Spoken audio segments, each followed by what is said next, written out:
बेइन्साफी वकील इन्साफ करायला निघाला होता दुनियेचा. एवढ्या सामंतानं केलेला अन्याय अत्याचार कधी दिसलाच नाही. साहेब, सडक गव्हर्नमेंटने तयार केली पण फुटपाथ जगवली चाबवली अशा या संभाविनीत आली आणि त्या किड्या मकोड्यांनी जन्म दिला आणि त्या किड्या मकोड्यांनी महल बांधलं शेणाचं. मी आणि ताई या फुटपाथावर जगत होतो. मग एके दिवशी सुशीलाने बाळाला जन्म देऊन या जुलमी जगातून निघून गेली. आणि ते मूल कुठे आहे? त्याचा पत्ता मला ठाव नाही. तुला ठाऊक नाही? मग कुणाला ठाऊक? मला ठाव नाही साहेब, मला एवढंच ठाव आहे कारण त्यावेळी मी सजेवर होतो. सजेवर? सुशीलाच्या खुनाच्या. काय?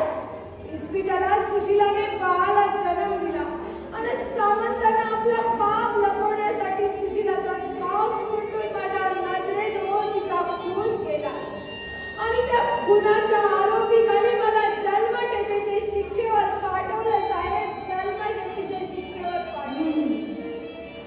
हा तुझा काय? ही देखील शिक्षाच आहे.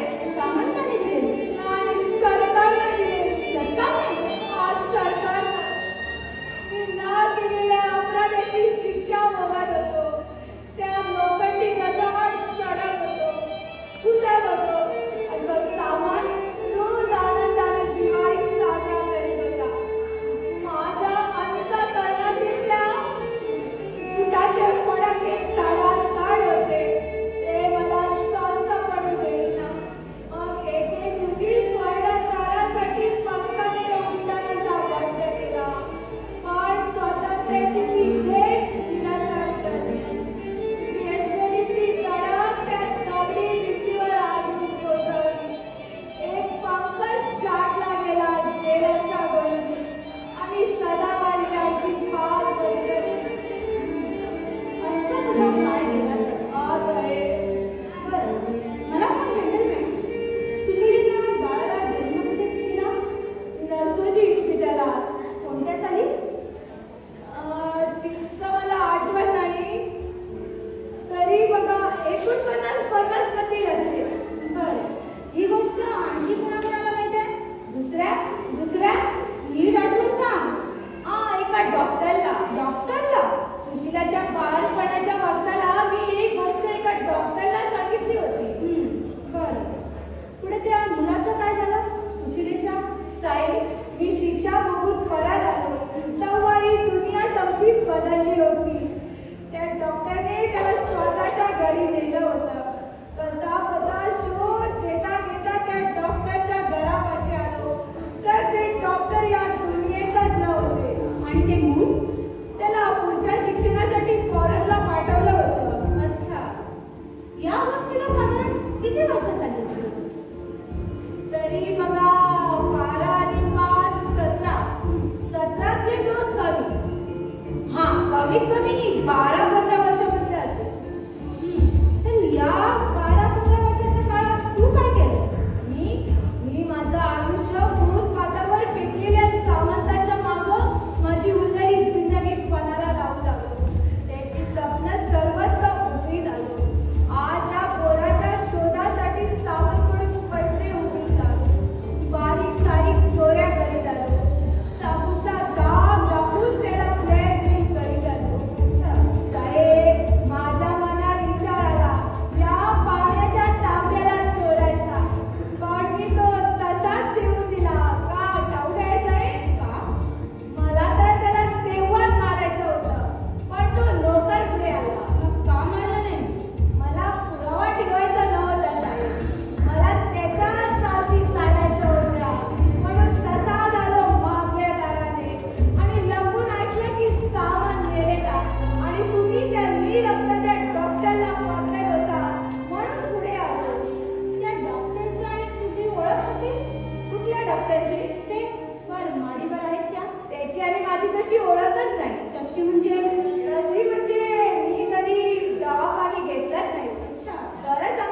इन्स्पेक्टर संजय साने बोलतोय. जरा नरसोजी इस्पितळात जाऊन.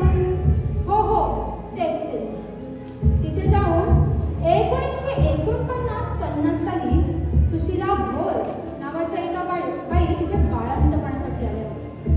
तेव्हा तिने तिथे एका मुलाला जन्म दिला होता. त्या मुलाची सगळी माहिती सगळी माहिती गोळा कर आणि मला कळव. बर हा सामंत, त्या पॉयझनच्या रिपोर्टचं काय झालं? नाही? ओके ठीक आहे हो मी इथे जाते. बर चल. दामू जेंटलमॅन काय करताय रे? जेवतोय. बर आता आम्हाला काही चहा कॉफी मिळणार की नाही तुझ्या राज्यात? आता आणतोय. चहा सांग रे बाबा, कॉफी नको. भीती वाटते. मी नक्की. तुझा कॉफी पिण्यापूर्वी तुझे मागला चांगले होते म्हणालास.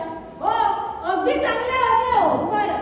डॉक्टरांनी तपासलं आणि अच्छा. नंतर थर्मोमीटरने ताप बघितला आणि रेखा सुधीरने गोळ्या दिल्या. बरं आता तू आज जा आणि मस्तपैकी 2 कप कॉफी करून घेऊन ये.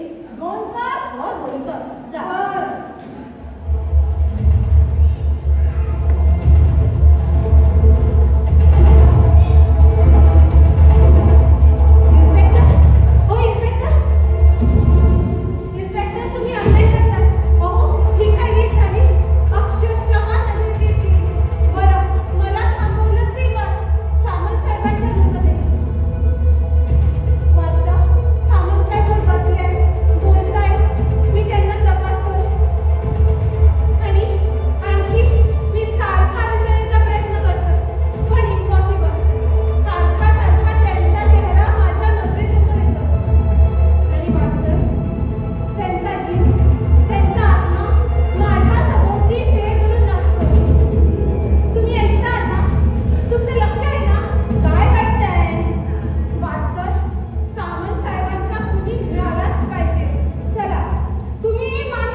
डॉक्टर साहेब, हा कोणी फारच हुशार दिसतोय. म्हणजे एकही पुरावा ठेवलेला नाही त्यांनी. फिंगरप्रिंट्स घेतल्या पण नो चान्स. त्यात इथे हजर असणाऱ्या व्यक्तीव्यतिरिक्त इतर गुणाचाही समावेश नाही. आणि इथे असणारे संशयित तर केवळ संशयितच आहेत. अरे संपवली सुद्धा कॉफी. हो संपवली. मला जायचंय. कुठे? डिस्पेन्सरी? एवढ्या रात्री? हो डिस्पेन्सरीतून पेशंटकडे जायचंय. ऍक्सिडेंटचा सिरियस पेशंट आहे. मग डिस्पेन्सरीत कशाला? डायरेक्ट पेशंटकडेच का नाही जात? अहो पेशंटकडे जाऊन काय करू? ते तुम्हाला माहित. अहो पण डिस्पेन्सरीत माझी व्हिजिट बॅग आहे. ओ म्हणजे व्हिजिटिंग बॅग साठी जायचंय तर? हो ती मिळेल. इथेही मिळेल. म्हणजे माझी बॅग इथं आहे. इथे नाही पण इथेच मिळेल. दामू, ए दामू. दामू यांच्या डिस्पेन्सरीत जा आणि यांची व्हिजिटिंग बॅग घेऊन ये. पण माझ्या बॅग मधल्या वस्तू एकाही वस्तूला आत लावायचं नाही दामू. तशी ती लॉक केलेली आहे म्हणून. Then no problem. दामू ही चिठ्ठी घे. ही पोलीस स्टेशनवर जाऊन इन्स्पेक्टर सावंतांना दे. तिथे तुला ते एक माणूस देतील. त्याच्यासोबत यांच्या दवाखान्यात जा आणि तिथून यांची व्हिजिटिंग बॅग घेऊन ये. समजला? ओ चल. साहेबांनो आता बघा. हा आलो आणि हा गेलो. बरं जा.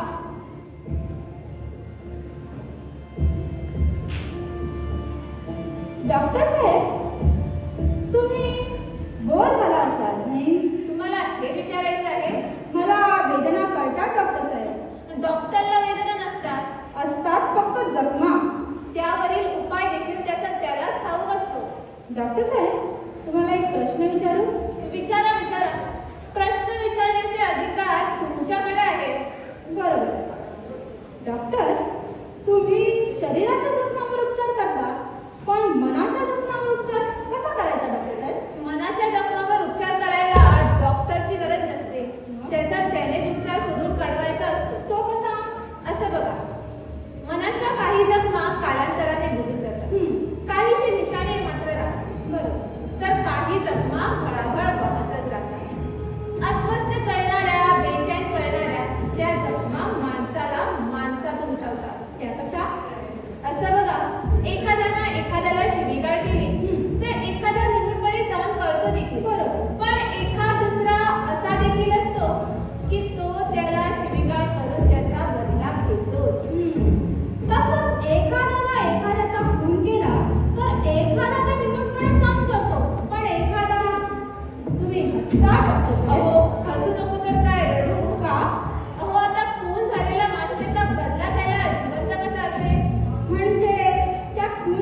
की खोटी?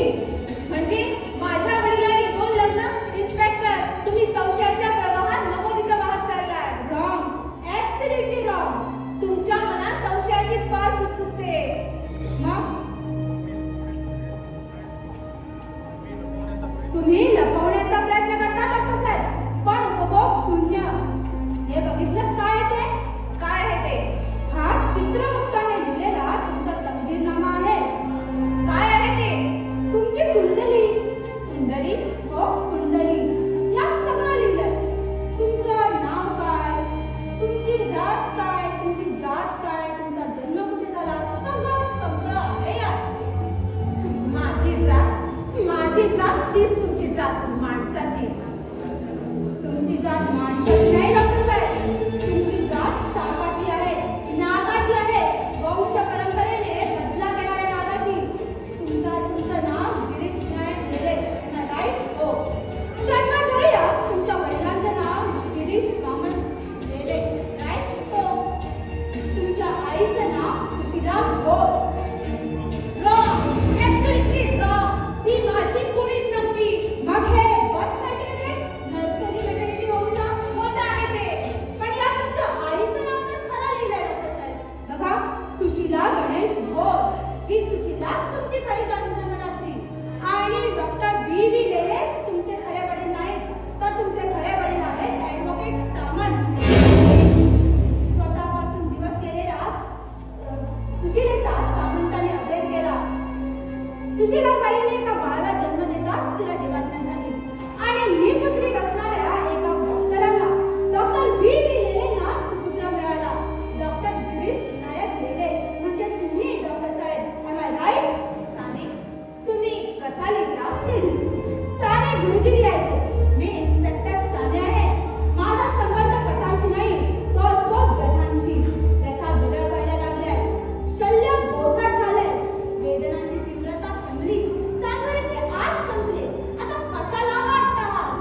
गिरीश, सगळं समजलंय. तुमची आई सुशीला होती आणि वडील सामंत. त्यांचा तुम्ही हो, ती माझी आई होती. अत्याचाराच्या जात्याखाली भरडली गेलेली. तिच्यावर झालेल्या अन्यायाचा बदला तुम्ही सामंतांचा खून करून. खोटं आहे ते. काय पुरावा आहे? हा मनाचा जखमावरील उपचार आहे डॉक्टर, तुम्हीच सुचवलेला. या बंबक गोष्टींनी आरोप सिद्ध होत नाही, तर पुरावा लागतो. इन्स्पेक्टर, वाड्यावरच्या वाटांनी गुन्हेगार मिळत नाही, तर पुरावा लागतो. तो पुरावा आहे तुमच्याकडे? बोला. आहे. तुम्हाला फारच घाई लागलेली आहे डॉक्टर. थांबा.